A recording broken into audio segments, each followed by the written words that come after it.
Je reviens. Donc l'effectif, on voit que Kobe est maintenant dans l'effectif. Il va falloir faire un petit peu attention. Donc pour l'instant, bien sûr, il faut faire très attention avec Kobe Mainu.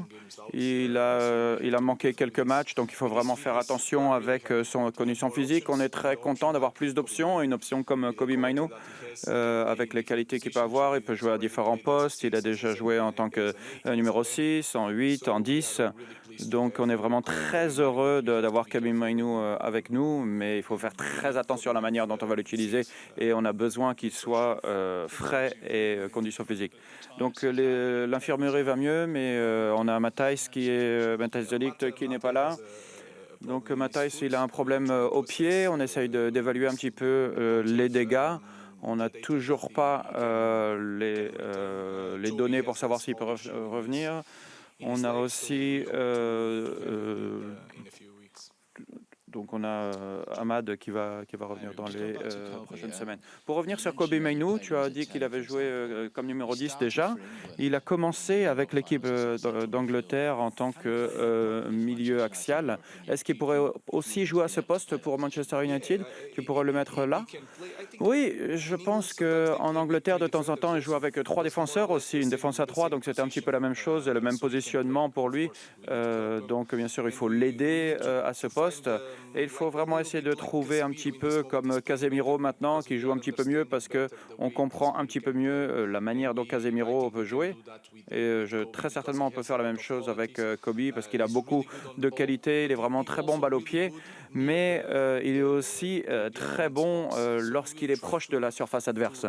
Donc il faut essayer de gérer toutes ces options pour vraiment trouver le meilleur positionnement, la meilleure place pour lui. Donc je comprends bien qu'il est encore très jeune, mais il a déjà été dans le 11 de départ en Angleterre pendant la finale de l'Euro, et tu dis qu'il faut l'aider un petit peu, puisqu'on a l'impression qu'il est déjà bien en place. Mais oui, c'est un petit peu le problème d'ailleurs. Lorsque je vois Kobe Mainu, je vois beaucoup de talent, mais la manière dont moi je le vois, peut-être que ce n'est pas correct, c'est possible. Je vois quelque chose que Kobe Mainu doit encore améliorer, le rythme pendant la partie, il a des qualités qu'il faut bien sûr utiliser dans la construction du jeu. Là, il peut s'améliorer un petit peu. Autour de la surface, il est vraiment beaucoup de talent, donc je pense qu'il a pour cela où il a fait vraiment du très bon boulot déjà en Europa League à ce poste. Lorsque je vois Kobe Mainu, je ne le vois pas un joueur qui est encore à son top parce qu'il a seulement 19 ans. Parce que si je dis à Kobe, ça y est, là, t'es un produit fini, non, non, je ne l'aide pas en fait. Diogo, tu n'as pas eu de blessure tout ton temps à Manchester United. Cristiano Ronaldo aussi est un joueur qui a dit qu'à Manchester United, il a pu atteindre vraiment son zénith. Qu'est-ce que tu as besoin pour garder cette continuité et cette constance et aider les jeunes joueurs aussi lorsqu'on a l'intensité des matchs de Coupe d'Europe? Ben, moi, ce que je pourrais dire, c'est que j'ai commencé à être un petit peu un petit peu obsédé, on va dire, sur le fait d'être toujours à disposition, ne pas être blessé, de faire attention à ceci. Bien sûr, par les problèmes que j'ai pu avoir lors de la première année, très certainement ma première année à Manchester United. Et c'est pourquoi j'ai vraiment eu ce changement un petit peu en ce qui concerne d'être toujours disponible physiquement. Et bien sûr, voilà, j'ai commencé à y réfléchir de plus en plus. Et le fait d'avoir de Cristiano Ronaldo en tant que coéquipier, il m'a permis de comprendre un petit peu mieux comment toujours être au top physiquement, de comprendre mon corps un petit peu mieux et de faire les choses de manière plus constante afin de garder ce sume. Et le fait d'avoir, plus on joue, plus on a confiance en soi, plus on a confiance en son jeu. Donc c'est un peu un effet boule de neige. Mais de manière générale, j'essaye toujours, bien sûr, d'aider mes coéquipiers. Et ce que je dis tout le temps, c'est que des fois, je peux travailler pour les autres et les autres travailler pour moi aussi, puisque tout le monde au sein de l'effectif et chaque personne au niveau individuel peut s'améliorer. Mais voilà, j'essaye de tout faire pour pouvoir être disponible physiquement. Et ensuite, voilà, c'est au coach de voir si je joue ou non. Et ensuite, Ruben, une question pour toi. Donc, on a Harry Maguire qui est aussi de retour. Est-ce qu'il va peut-être revenir dans l'Europa League? On verra bien. On a maintenant, il y a juste de retour de blessures maintenant. Donc, on a sur les gardiens, on a bien sûr, c'est Onana qui va jouer demain. Mais et justement, parler de Onana, bien sûr, on a vu un petit peu les commentaires entre lui et Matic, les petites joutes qu'il y a eu. Qu'est-ce que tu penses? Est-ce que ça a un impact sur le match demain? Ça rajoute un petit peu de piment?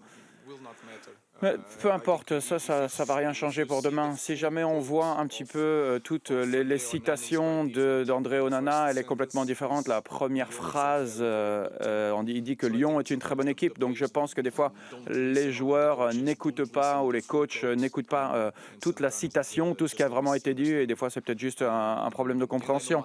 Mais je connais aussi Matic, qui est un super gars. Donc voilà, demain, voilà, ce sera un match normal par rapport à ça. Donc, après avoir battu Real Sociedad, vous avez parlé du côté physique qui était nécessaire. Vous disiez aussi que Lyon était une équipe très différente au niveau physique. Est-ce que vous pourrez élaborer un petit peu par rapport à l'état d'esprit en Europa League et de la manière de jouer peut-être différemment dans ce quart de finale par rapport aux autres matchs? Mais oui, c'est très simple en fait. Si jamais vous regardez l'équipe de Lyon, ils sont plus costauds, plus rapides que la Real Sociedad. Ils jouent un football différent. Et depuis que Paulo Fonseca est ici, et ils gagnent pratiquement toutes leurs rencontres, ils marquent plus de buts. Sauf, bien sûr, ils n'ont pas pris trop de buts. Donc c'est une équipe qui est costaud physiquement, mais qui ont aussi un type de football qui est basé sur la possession du ballon.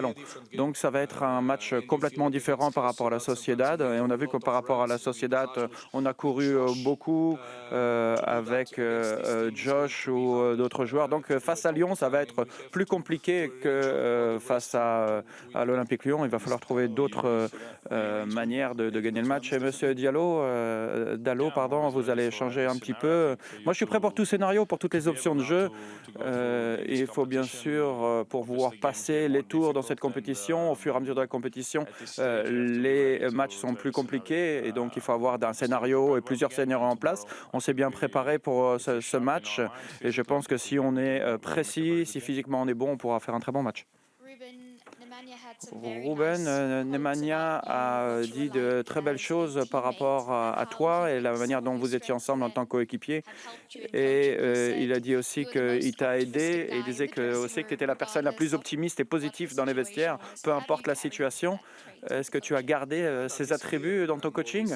Oui, bien sûr. Je dis que voilà, je pense toujours qu'on va gagner la première ligue. Donc oui, je suis quelqu'un d'optimiste. Non, mais c'est quelque chose avec lequel on est né. On ne peut pas changer les choses. On ne peut pas. Au fur et à mesure de sa vie, on est qui on est. Et moi, je vois toujours les choses de manière très positive. Des fois, je suis un petit peu frustré, bien sûr, mais c'est une caractéristique comme toute une autre. Et ensuite, par rapport Onana, Matic, vous les connaissez bien tous les deux. Onana, dimanche, j'avais pas l'impression que c'était pas un manque de respect, c'était plus quelque chose d'optimiste, de positif, en disant que ça allait être un gros match pour United. Et il était très direct en fait par rapport à ceci. Et Nemanja, l'a très certainement mal compris, a réagi de manière un peu dure. Comment est-ce que André va réagir par rapport à ça? Mais je pense que c'est assez difficile de gérer ce genre de choses. Et c'est bien sûr, si on regarde toute la citation, la déclaration, il n'y a pas quelque chose, il n'y a pas de manque de respect, mais c'est juste du respect et d'essayer de montrer de la confiance dans son équipe. Et très certainement, cette année où c'est compliqué, tout le monde peut dire des mauvaises choses sur Manchester United, mais des fois, notre effectif, nos joueurs, notre staff doit montrer aussi de la confiance en notre équipe. Et je pense que c'est tout. Et une nouvelle fois, je connaissais très bien Nemanja Matic et c'est un bon mec. Donc il entend quelque chose. Voilà, mais il entend peut-être que la moitié des choses et il n'a pas lu toute la déclaration. Donc pour moi, c'est très clair que c'est comme ça dans cette situation. Pour Ziggo Sports Netherlands, pour le coach, est-ce que vous pouvez nous parler de l'importance de cette compétition pour votre effectif? C'est peut-être aussi la seule opportunité de jouer en Europe la saison prochaine. Mais c'est très important sur plusieurs aspects. La première chose, c'est de gagner un trophée, et très certainement un trophée européen. Dans la saison actuelle, dans notre environnement actuel, c'est très très important. C'est quelque chose d'énorme pour la confiance. Et ensuite, pour la saison à venir, de jouer en Champions League au sein de notre club, c'est complètement différent. L'environnement, la manière dont on va gérer l'été, le budget pour l'été, tout est lié à une qualification européenne. Et on connaît cette pression, mais une nouvelle fois, ce n'est pas le plus gros problème à Manchester United. On a d'autres qualités, des forces pour pouvoir s'en sortir sans la Champions League l'an prochain. Mais bien sûr, si on y est, on va tout donner. Et aussi par rapport au développement de Joshua Zirkzee, son développement, je pense qu'il s'améliore dans tous les aspects de son jeu. Il a besoin d'être plus égoïste de temps en temps. C'est quelque chose, je pense, quand on joue en tant qu'avant-centre, même si ce n'est pas un avant-centre typique, mais il doit être un petit peu plus égoïste. Il montre un petit peu plus d'agressivité, il travaille plus, il défend plus, il arrive à mieux connecter maintenant avec ses coéquipiers. Il a joué en tant qu'avant-centre dans certains matchs, très certainement contre Arsenal, où il s'est très très bien débrouillé, et des matchs comme contre la Real Sociedad, il joue plus en 10. Donc on le voit dans différentes positions, et je vois vraiment que Josh s'améliore et montre vraiment des belles choses.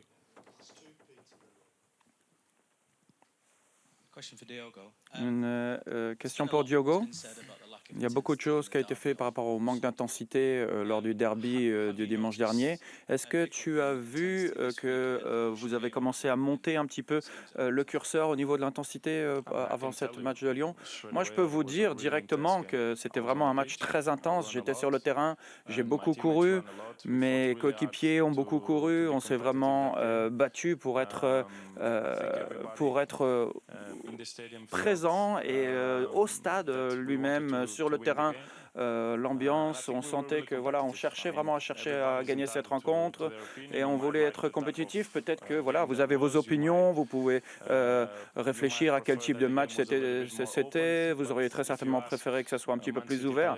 Mais si vous demandez aux joueurs de Manchester City et de United, je pense que tout le monde va vous dire qu'on avait la bonne approche, la bonne intensité pour remporter la rencontre. Mais à la même fois, les équipes s'attendaient beaucoup. Elles savaient très bien que voilà, chaque moindre détail, chaque petite erreur pouvait être payée cash. Donc on était vraiment conscient que tout un centimètre carré qu'on aurait laissé à Manchester City, ils auraient pu marquer.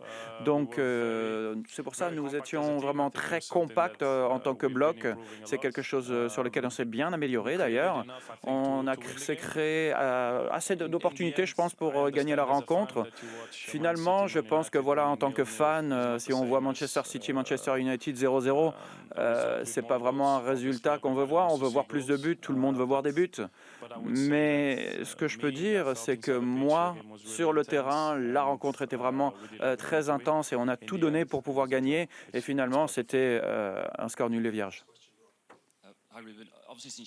Dernière question. Donc, Ruben, on arrive maintenant, voilà, ces résultats en Europa League sont meilleurs qu'en Premier League. Est-ce que vous pensez que les joueurs semblent que c'est plus facile de jouer en Europa League? Peut-être parce qu'il y a moins d'intensité ou moins de côté physique et c'est plus facile pour eux de suivre les nouvelles instructions que tu leur donnes? Non, je pense que ce n'est pas quelque chose de tactique qui change. C'est très certainement le rythme du jeu, le côté physique du jeu. Nous avons le meilleur championnat au monde en Angleterre. Des fois, on ne voit pas beaucoup d'intensité, mais si on compare à certaines rencontres qu'on a pu faire en Europa League, et j'ai même les données pour étayer mes arguments, c'est complètement différent. Si on a une seconde de plus pour pouvoir réfléchir balle au pied, ça change les choses. Pour l'instant, je ne sais pas à quoi ressembleront les rencontres par rapport à Lyon, mais je vois toujours une différence entre les rencontres d'Europa League et toute rencontre qu'on pourra avoir en Première Ligue. Donc c'est vraiment ce petit laps de temps qu'on a en plus peut vraiment nous donner un avantage pour être meilleur. Merci beaucoup.